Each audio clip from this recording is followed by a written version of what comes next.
akan memasuki pembelajaran kedua, yaitu tentang bentuk pecahan. Di dalam bentuk pecahan terdapat 4 jenis pecahan. Yang pertama adalah pecahan biasa, yang kedua pecahan campuran, yang ketiga pecahan desimal, dan yang keempat pecahan persen. Sebelum Ibu menjelaskan tentang pecahan biasa, kalian harus mengingat kembali sebutan untuk pembilang dan penyebut. Jadi A ini kita sebut dengan pembilang. Kemudian yang B adalah penyebut.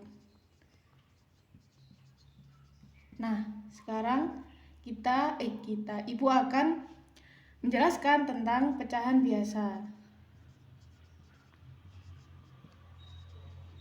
Nah, pecahan biasa itu ada 2 jenis anak-anak. Yang pertama, murni, pecahan murni, dan pecahan tidak murni.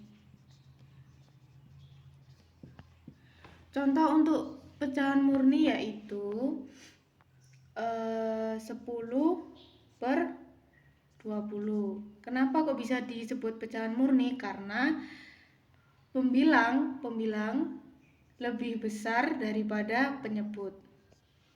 Kemudian yang kedua, pecahan tidak murni. Pecahan tidak murni yaitu 11/7. Kenapa kok bisa ini disebut dengan pecahan tidak murni? Karena pembilang lebih besar dari penyebut. Kemudian yang kedua yaitu pecahan campuran. Pecahan campuran di sini Ibu akan memberikan contoh seperti ini anak-anak. Seperti ini adalah pecahan campuran karena 1/2. Kemudian contoh lagi 2/1/3 dan seterusnya. Kemudian yang ketiga adalah pecahan desimal. Contoh pecahan desimal di sini adalah 0,5, 0,15 atau 0,75. Nah, di sini Ibu akan memberi contoh merubah dari pecahan desimal ke pecahan biasa. Coba 0,5. Nah, 0,5 dirubah ke pecahan biasa itu berapa anak? Caranya seperti ini. Nah, 0,5 ini kita rubah menjadi pecahan biasa anak-anak. Cara mengerjakannya seperti ini. Jadi kita lihat dulu di belakang koma itu ada berapa angka. Oh, ini ada 1. Jadi kalau ada angkanya ada 1, itu kita tulis 10. 5-nya dipindah ke sini. Jadi hasilnya 5/10. Contoh lagi 0,15.